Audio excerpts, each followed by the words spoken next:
as of yesterday, the ESO has now raised a CUSC mod to formally introduce LOAs. So that is CMP 427. It's requested urgency, so it's a CUSC mod that could go through pretty quickly. There's a lot of universal support for this within government as well as within Ofgem. So expectation is that CUSC mod will probably go through, but it's just initial proposal stage. It came out yesterday.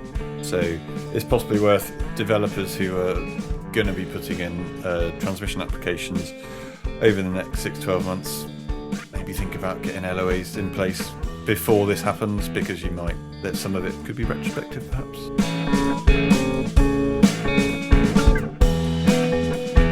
Hello and welcome to the Connectology podcast. Here, Road Night Taylor's influential team of elite connection specialists and their expert guests help you to better understand distribution and transmission network connections and how to acquire them faster, for less cost and at lower risk.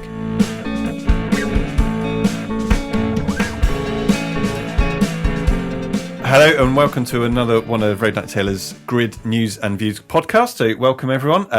With me, Pete Aston, we've got Catherine Cleary, we've got Kyle Murchie and we've got Philip Bale. So welcome everyone. Hi, Thanks Pete. for coming. Hi. And to introduce Kyle, this is your first Grid News and Views podcast. You've been with Road Night Taylor for a grand total of 4 days.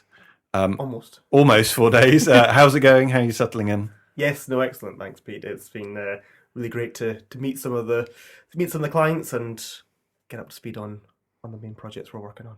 So, very brief background. You've worked on with various transmission companies, generation companies, and distribution companies. Do you want to just say, sort of very briefly, where you've just come from and the sort of work you've been getting up to? Yeah, absolutely. So I moved across from SCN Transmission as one of their engineering managers, looking after some of the infrastructure projects in the north of Scotland. Super, thank you. I expect we've got other bios elsewhere if you want to go and look at what Kyle's been up to. Okay, so Grid News and Views, as ever, plenty of things for us to look at. I'm going to go over to Catherine first. Catherine, I know you've got something on National Grid's two-step offer process. Yes, well, I thought it was worth pointing out. We've obviously been in the process in England and Wales where if you applied to National Grid ESO for a transmission offer of any kind, so a direct connection, a Bella or a Beggar, or actually not a Bella, a Beggar or a project progression, you were getting a two-step offer. So you got a step one offer, which was very kind of light touch, and then a step two offer would follow, and that was to give and get the TO a bit of breathing space to do their sort of CPA reassessment work. So the main thing is that the ESO have confirmed that they're on track for that process to end at the end of February next year, which was the original plan. And so actually, as of the 27th of November, if you apply to National Grid now, you will get a full offer. So you are no longer going to go through the two-step offer process. So effectively, the two-step offer process is now over for new applicants. So people who have had their one-step offer should get their second step or their full offer by the end of February next year, and new parties applying now should just get a normal offer. Do we have any idea how many two-step offers the ESO has to reissue by end of February next year? I think so the rough stat was something like 25 gigawatts of offers that went out the door each month or each quarter.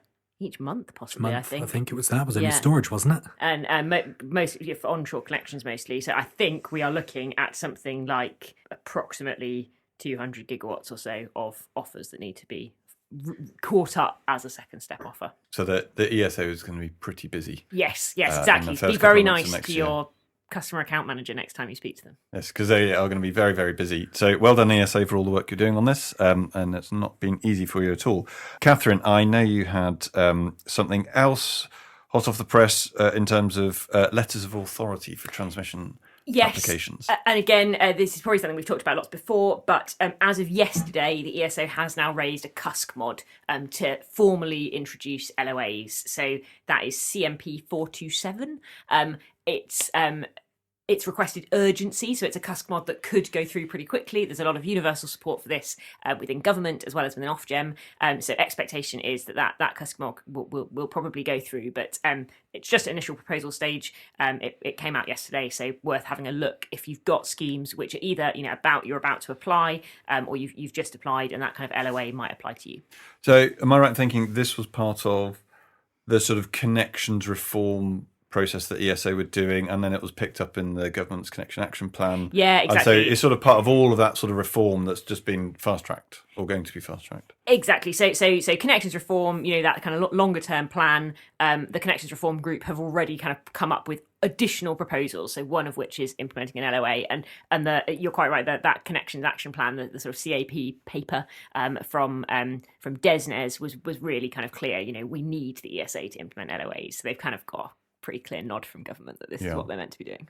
So it's possibly worth developers who are going to be putting in transmission applications over the next 6-12 months, maybe think about getting LOAs in place before this happens, because that some of it could be retrospective, perhaps. Well, I mean, I think, to be honest, that's probably been the advice for a while. Is you don't want to be submitting applications at the moment without a clear understanding of who your potential land partners are and those initial discussions with them. So yeah, absolutely, better sooner and safer. Okay, Kyle, over to you. There's been progress on some of the sort of larger scale transmission reinforcement works, I believe. Yeah, that's right, Pete. So just earlier in the week, the Eastern Green Link 1, so that's the first of 4 Eastern Green Links that have been identified. This one is the HVDC cable from Torness in East Lothian down to Hawthorne Pit in County Durham. It's a 2 gigawatt link, and they've just got to the point where they are awarding contracts. So £1.8 billion worth of contracts has been awarded over the last few weeks, and they're now going to be kicking off construction sometime in 2024.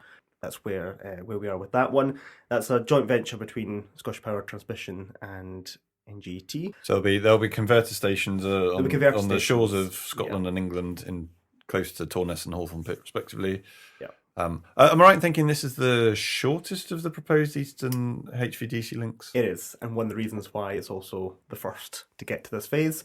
At the moment, Eagle 2 is the next project that will kind of come along. So that's from kind of Peterhead coming in at the kind of Craybeck sort of area, and that is about a year behind. So it's due to start construction in 2025. And that's really long. There are quite a lot of connections which have this as enabling works. So that, it's one of those things we always say, isn't it? But, it is worth checking in on the project updates, from the TO's perspective, as to see, are those projects progressing according to programme? And presuming this will be a 2-ended DC link, there's no opportunity for 3-ended DC links, anything connecting directly into the HVDC cable, or multi-ended HVDC link? You're always looking for the solution, Philip. It's brilliant. I love it. I think you're going to get a job offer from the HND follow-up exercise team at the moment. There's quite an interaction between these Eastern links and the designs for some of the offshore wind farms. Which potentially we've already got coordinated designs which suggest offshore wind farms on the west coast could connect into one of the bootstraps. So yeah, it's definitely something I think that's being considered. Okay, brilliant. Thank you, Carl. Carl, you've also got something around pre-app calls at transmission. So certainly for some time, pre-app calls, and certainly in England and Wales, have been generic. You haven't been able to get one. It's just been sort of regional updates. So I think you've got some info on what's going on in Scotland. So SSEN just this week have come out with a new form, trying to simplify the process and make it a little bit easier to put in a request. And I've suspended that a little while ago, so both TOs in Scotland will now allow you to have a pre-application call again. There's a little bit of difference between the two at the moment in terms of when those will restart, but effectively, if you were to put an application in now, then by the time you would get an actual meeting in the diary, it's going to be kind of middle of January, kind of is the earliest that's expected. They're kind of giving an indication of between kind of 2-3 weeks for a pre-application meeting, and that would be with ESO as well. So importantly, it's not just with the TO; the ESO would be also on those initial calls. This is really positive, because it's regional update calls are okay, but you're never going to get anything meaty about your particular project. So it's quite a good customer service thing, isn't it? That they're trying to do. I know. SP Transmission were like you say, Kyle, sort of plugging this a little bit at their Connections Summit last week, and actually had asked for customer feedback as to whether perhaps customers wanted to move to more like kind of webinars, which you didn't have to wait as long for, but which were much more generic. And actually the feedback they got was, no, don't change anything. It's brilliant being able to have a one-to-one call, with you and specifically with the power systems engineers, because both the Scottish TAs have some very, very experienced power systems engineers, who really add a lot of value to those pre-app calls. So it's really good to see. Brilliant. Okay, yeah, thank you for that. Very quick note on CMP 298. So sorry for all of those of you who don't keep all the CMP numbers listed in your head. So this one is on the application of essentially the Appendix G process into CUSC, which has been happening for a long time. 6 years running, that one? Yeah. Longer. Well, 8, I think. It set off as a trial in 2014, I believe. Yeah. And there's been a trial ever since because it hasn't ever made it to CUSC yet. Maybe someone's keen to give it a 10th birthday. Yeah. So I think by the time it gets into CUSC, it might already be out of date, but who knows? Replaced by technical limits. Well, or replaced by connections reform or something. It is supposed to be approved by Ofgem at some point soon, but it seems to be always soon or always next week. So still not approved yet, as far as I'm aware. So watch this space. But theoretically, all the DNOs in England and Wales are already using this process. It's not really a thing in Scotland yet, though. Okay, and then moving on to more reform. This time, grid code reform, GC 117. So this is a reform that's maybe crept under the radar of some people. Also has been going on for quite some time, I believe. But basically, it's the harmonisation of definitions of large power stations across the country. So in England and Wales at the moment, large power stations start at 100 megawatts. In Scottish power transmissions area, they start at 30 megawatts. In SSE transmissions area in Scotland, it starts at 10 megawatts. So there is an idea to harmonise the definitions across the country, potentially bringing everything down to 10 megawatts as a large power station. And there's clearly no implications by doing this across anyone. No one's worried about this, are they, Catherine? I couldn't believe it that I hadn't actually looked at the original proposal, and which say when anyone raises a grid code modification or a CUSC modification, there needs to be a kind of declaration of the impact. So there are some mods which are really high impact, and I think this had no high impact users identified, which is I'm absolutely flabbergasted. I would say this is absolutely game changing for all generating connecting parties.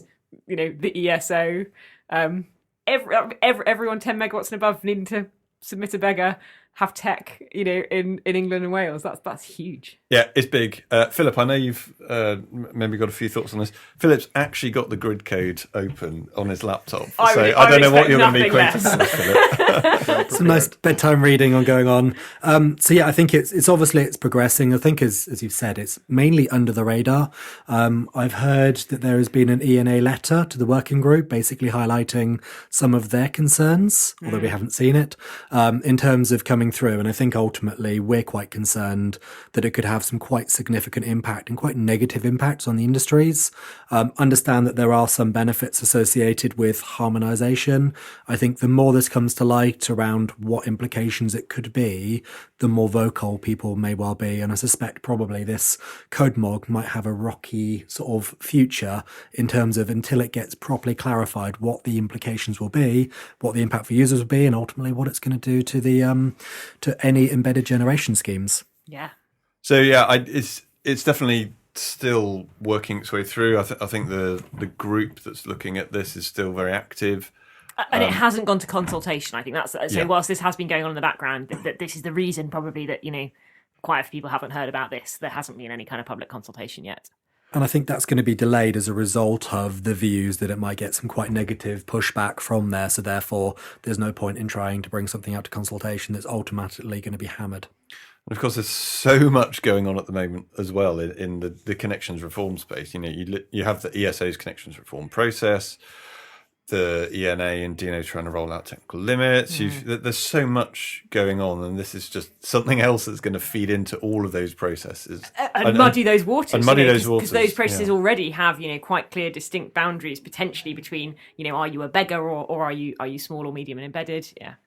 So we are expecting that sometime in next year, 2024, there will be a consultation. We have no idea when, but unless it gets kicked even further into the long grass, it's something to come out. And we would certainly recommend anyone who's got generation projects of 10 megawatts or above really, really wants to be looking at that as and when it comes out. Agreed. I'm sure we'll do a response. Yeah. Okay, I think there's a few more things to pick up on. One very exciting thing to pick up on that as a company we're very excited about is that the ENA has just published their document called Rising to the Net Zero Challenge, I think this week, picking up on some of the work that's happened this year, which is, there's been a lot of progress this year, which has been great. And then picking up on new activities to come in next year. And one of those things is picking up on supergrid transformer charging. Yay! It's not something we've been banging on about for 2 years, is it? I think Pete, Road Night Taylor even get a reference. We do. Yeah. We get a reference in the ENA's report, which is very exciting. But I think even more exciting is the fact that the industry's going to really start to look at this. So I think the ENA report said something along the lines of that there will be proposals brought forward by the middle of the year, which will then result in code modification proposals. So I think probably CUSC would have to change, maybe DCUSA would have to change. So there's all sorts of things. So it's not necessarily going to be implemented very quickly, even if something gets sort of approved in principle by the middle of the year. But I think this is really positive because ultimately it's been around for a while, but everyone's wanted to ignore it for such a while because it's been put on the this is too difficult pile, but eventually it had to come to the top of the list. And obviously, hopefully the letter has had that effect of going, this is something that's very detrimental. And I think ultimately we've been talking about it for a while in terms of what and where and how we think that could work. And so, yeah, hopefully there could be some level of consultation in terms of wider stakeholders to try and find something that's fair and equitable and in the best interest for the country. Yeah, because there's lots of nuances with it. It's not just socializing everything is the right thing. That there'll always be some nuances. How do you define differences between reinforcement works and sort of network extension works and all these sorts of things? So it feels very much like the sorts of principles that in the Access Significant Code Review. So I think the ENA's document reference that sort of approach as well. So it'd be very interesting to see what comes out with that this year. On other things, Kyle, did you have any other things? I think you had a few more things on your list that you'd picked up on. Yeah, the only main one I think that's kind of worth mentioning was just there's been a bit of work as well going on in the net zero market reform, particularly over the last couple of months, kind of phase 4 getting to kind of a conclusion. And this is, I suppose, a bit more broadly around the actual change in the market and some of the incentives. But we were just talking there about potentially changes to beggars, for example, and the requirement for those. For me, that's a bit broader because it's also looking at the market incentives. It's looking at some of the market mechanisms as well for those in the kind of operational phase. But that will have a big impact on kind of early business cases. Talked about beggars earlier as well. There may be a link and implication there on how any changes there can link into what's happening in the market reform space too. So it would just note that phase 4 has kind of concluded and it came out with some kind of main recommendations. Nothing's happening immediately. It's all kind of longer term development, mainly between kind of 2025 and 2030. But they are looking at implementing enablers of flexibility quite quickly ahead of the wider wholesale market reform. But that's kind of going to be between today and 2028. So the expectation is there'll be more information coming out, I think, early in the new year around how that will actually work. And then more the wholesale market reform and the investment policy realignment. That's a little bit later. But yeah, just worth noting. I think we can maybe give a bit more information on that in the kind of coming months when it's published. Yeah, absolutely. And are we still waiting for the holistic network design follow-up exercise? And if so, when is it due out? Yes, we're still waiting. Who knows? No, there's a date. I just can't remember what it is. At some point Q1 next year. Fantastic. Okay, it's Q1 2024.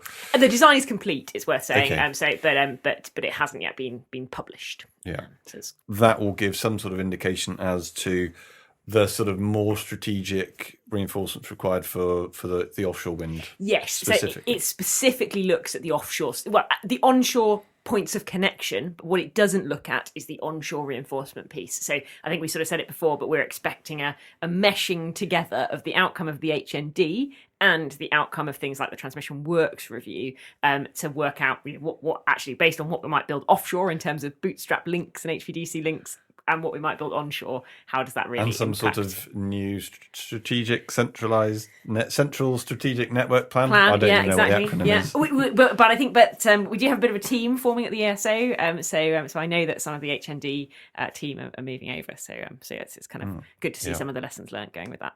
Fantastic. Okay, well, I think that sort of wraps us up today for another Grid News and Views, apart from Philip's got a got a burning question. Yeah, I've got a burning PS question. from Philip. Exactly. This is the reason of going through grid codes and decodes and all of these fun codes. More concern around what constitutes, even if you ignore the reviews that are going on at the moment between what should a large, medium and small power station be. At the current threshold, anything 100 megawatts or more is a large power station.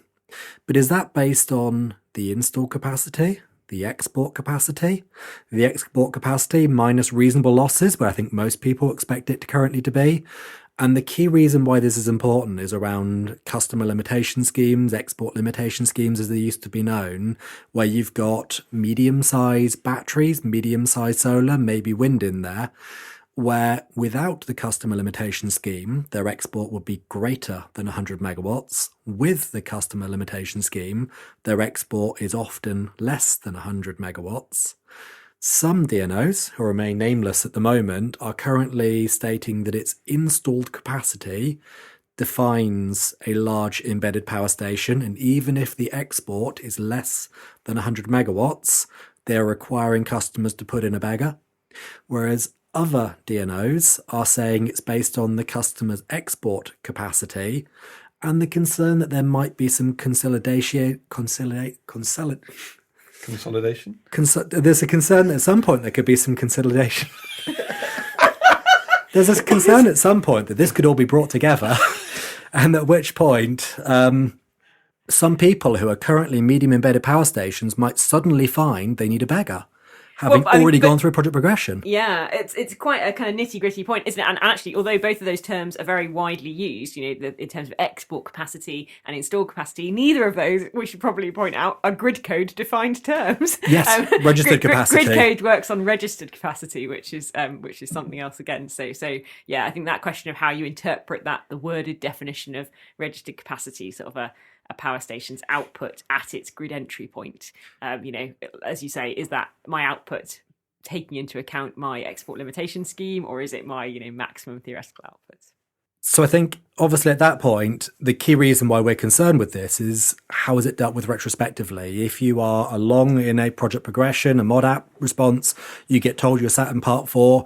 If you then have to apply separately to National Grid ESO as a beggar, do you retain your previous position? Do you lose it entirely? All of these feel like massive unknowns. Oh, I think maybe we cross that bridge when we get there. I think there'd be quite a lot of emphasis, I think, perhaps on making sure that we're using the right definitions and things which are already included within grid code. Yes, I think the key thing for me is, though, that the fact that there is differences in existing DNOs, and some of the DNOs believe that the others are going to have to join their party, which means it's going to be based on install capacity, not on registered, or the registered capacity is based on the install capacity.